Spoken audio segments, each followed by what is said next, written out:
सुप्रभात बाल मित्रों, आज 2 जुलाई है और अभ्युदयवाणी की रेलगाड़ी एक बार फिर से आपको ले चलने के लिए तैयार है। आपके दोस्त और हमसफर प्रेम वर्मा के साथ आज के रोमांचक, ज्ञानवर्धक और नैतिक शिक्षा से भरपूर एक अद्भुत यात्रा में, जहां हम नए विचारों से प्रेरित होंगे, नई जानकारी हासिल करेंगे और जीवन के मूल्यों को समझेंगे। तो आइए इस सफर की शुरुआत करते हैं आज के प्रेरणादायक सुविचार से। एक झूठ 1000 सच्चाइयों का नाश कर देता है। 1 lie ruins 1000 truths।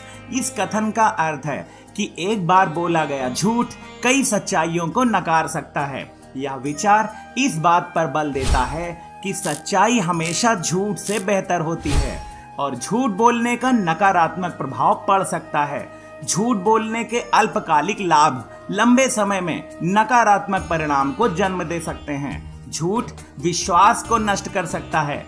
झूठ रिश्तों को खराब कर सकता है। झूठ कानूनी मुसीबत का कारण बन सकता है। सच बोलने से ईमानदारी और विश्वसनीयता बनती है, जो मजबूत रिश्तों और मन की शांति की नींव है। इसलिए सच बोलना हमेशा बेहतर होता है, भले ही यह मुश्किल हो। अभ्युदयवाणी में अब जानते हैं आज का अंग्रेजी शब्द, जो है बार्गेन। BARGAIN। बार्गेन का अर्थ होता है तोल मोल या सस्ते दाम पर लेना। बार्गेन शब्द किसी भी चीज को कम दाम में खरीदना होता है। इसमें दुकानदार द्वारा बताई गई कीमत से कम दाम में चीज खरीदने के लिए दुकानदार से बातचीत करना शामिल होता है। वाक्य प्रयोग: They spent an hour trying to bargain over the price of the car। उन्होंने कार की कीमत पर मोल भाव करने में 1 घंटा बिताया। आगे बढ़ते हैं इस सफर में और आनंद लेते हैं आज की पहेली का। ऐसी कौन सी चीज है जिसको बहुत खराब माना जाता है और फिर भी लोग उसे पीने की सलाह देते हैं?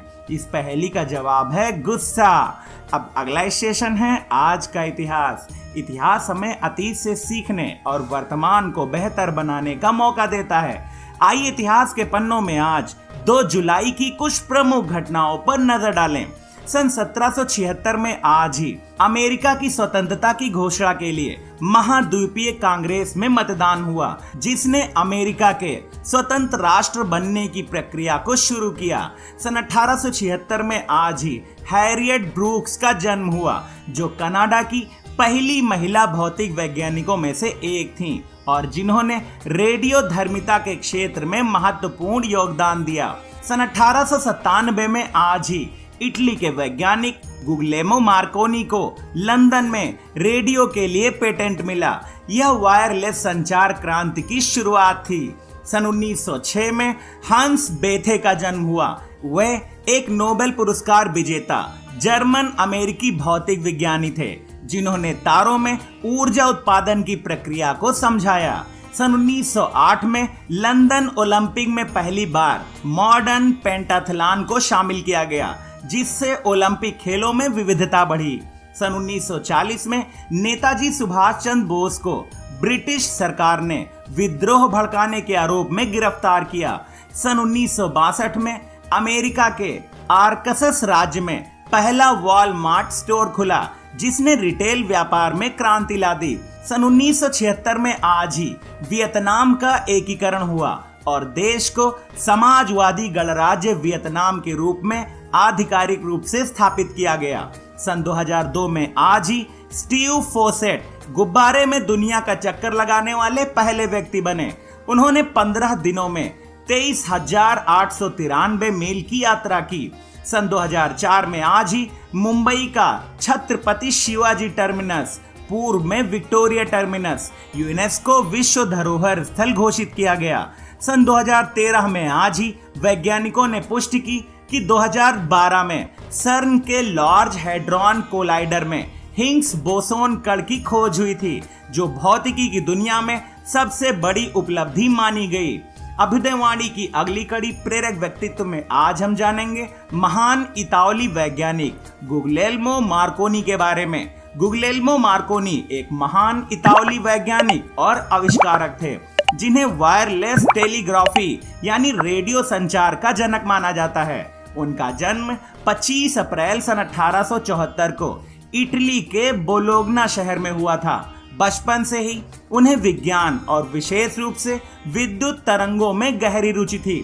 मार्कोनी ने बिना तार के संचार की तकनीकी पर प्रयोग किए और 1897 में उन्हें इस अद्भुत आविष्कार के लिए रेडियो का पहला पेटेंट मिला। यह खोज मानव इतिहास में संचार की दुनिया में एक क्रांति थी। वर्ष 1901 में उन्होंने अटलांटिक महासागर के पार पहली बार वायरलेस रेडियो सिग्नल भेजने में सफलता पाई, जो उस समय के लिए एक चमत्कार जैसा था। उनकी इस ऐतिहासिक उपलब्धि के लिए उन्हें 1909 में भौतिकी का नोबेल पुरस्कार प्रदान किया गया। मार्कोनी के कार्यों ने न केवल आधुनिक रेडियो प्रसारण की नींव रखी, बल्कि आगे चलकर मोबाइल, इंटरनेट और उपग्रह संचार जैसी तकनीकों का भी मार्ग प्रशस्त किया।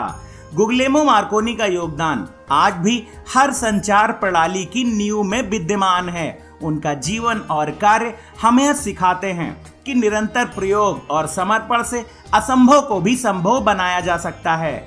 अभ्युदयवाणी के दैनिक विशेष में अब हम जानेंगे 2 जुलाई को मनाए जाने वाले विश्व खेल पत्रकार दिवस के बारे में। विश्व खेल पत्रकार दिवस हर साल 2 जुलाई को खेल पत्रकारों और उनके द्वारा खेल जगत को लोगों तक पहुंचाने में निभाई जाने वाली महत्वपूर्ण भूमिका को सम्मानित करने के उद्देश्य से मनाया जाता है। यह दिवस सन 1994 से अंतर्राष्ट्रीय खेल प्रेस एसोसिएशन AIPS की स्थापना की 70वीं वर्षगांठ के उपलक्ष्य में मनाया जाना शुरू हुआ था।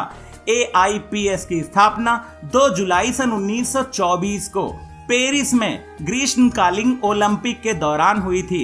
इस दिवस का मुख्य उद्देश्य खेल पत्रकारों के अथक प्रयासों और समर्पण को स्वीकार करना है, जो विभिन्न खेलों से जुड़ी खबरों और घटनाओं को दुनिया भर के दर्शकों तक पहुंचाने का महत्वपूर्ण कार्य करते हैं।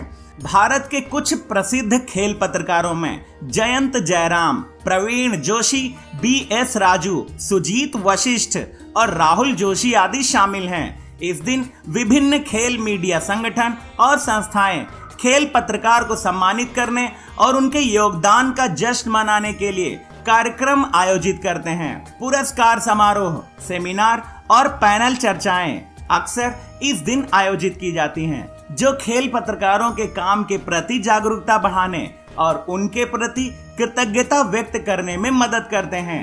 अभ्युदयवाणी के अंतिम पड़ाव पर अब सुनते हैं आज की प्रेरणादायक बाल कहानी, जिसका शीर्षक है जो चाहोगे वो पाओगे।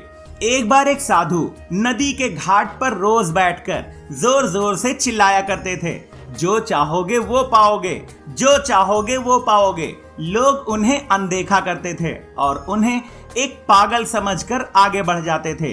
एक दिन एक युवक वहां से गुजरा। साधु की आवाज सुनकर वह रुक गया और जिज्ञासा से उनके पास पहुंचा। युवक ने पूछा, महाराज, आप बार बार कहते हैं जो चाहोगे वो पाओगे, क्या आप सच में मुझे वो दे सकते हैं जो मैं चाहता हूँ? साधु मुस्कुराए और बोले, हाँ पुत्र, मैं तुम्हें वो दे सकता हूँ, पर तुम्हें मेरी 2 बातें माननी होगी। युवक ने उत्साहित होकर कहा, बिल्कुल महाराज, पहले बताइए तो सही मुझे क्या करना होगा। साधु ने गंभीर होकर पूछा, पहले ये तो बताओ तुम्हारी सबसे बड़ी ख्वाहिश क्या है? युवक बोला, मैं हीरों का बहुत बड़ा व्यापारी बनना चाहता हूँ। साधु ने युवक की हथेली को अपने हाथ में लेते हुए कहा, मैं तुम्हें 2 अनमोल चीजें देता हूँ, एक हीरा और एक मोती। ये साधारण नहीं, दुनिया के सबसे कीमती रत्न हैं। पहली हथेली पर दबाव डालते हुए साधु बोला, पुत्र, यह हीरा समय है, इसे कसकर पकड़ लो। यह दुनिया की सबसे कीमती चीज है और जो इसे समझता है वह कभी खाली हाथ नहीं रहता। समय का सही उपयोग करो, यह तुम्हें सफलता की ओर ले जाएगा। फिर साधु ने युवक की दूसरी हथेली को थामते हुए कहा, और यह मोती धैर्य है। जब तुम्हें तुरंत परिणाम ना मिले तब यह मोती तुम्हें सहन शक्ति और विश्वास देगा। याद रखना, बिना धैर्य के कोई भी सफलता अधूरी होती है। युवक उन शब्दों से बहुत गहराई से प्रभावित हुआ। उसने ठान लिया कि अब वह कभी समय बर्बाद नहीं करेगा और हर परिस्थिति में धैर्य रखेगा। उसने एक हीरो के व्यापारी के घर काम करना शुरू कर दिया और धीरे धीरे अपने परिश्रम, ईमानदारी और धैर्य के बल पर उसने व्यापार सीखा। और एक दिन वह स्वयं एक सफल हीरा व्यापारी बन गया। बच्चों, समय और धैर्य वह दो अनमोल हीरे मोती हैं जिनके बल पर हम बड़े से बड़ा लक्ष्य प्राप्त कर सकते हैं। अतः जरूरी है कि हम अपने कीमती समय को बर्बाद ना करें और अपनी मंजिल तक पहुंचने के लिए धैर्य से काम लें। आज की अभ्युदयवाणी का सफर बस यहीं तक था। कल सुबह फिर मिलेंगे एक नई ऊर्जा के साथ, रोमांचक, ज्ञानवर्धक और नैतिक शिक्षा से भरपूर एक रोचक सफर में। आपका दिन शुभ हो। जय हिंद, जय भारत।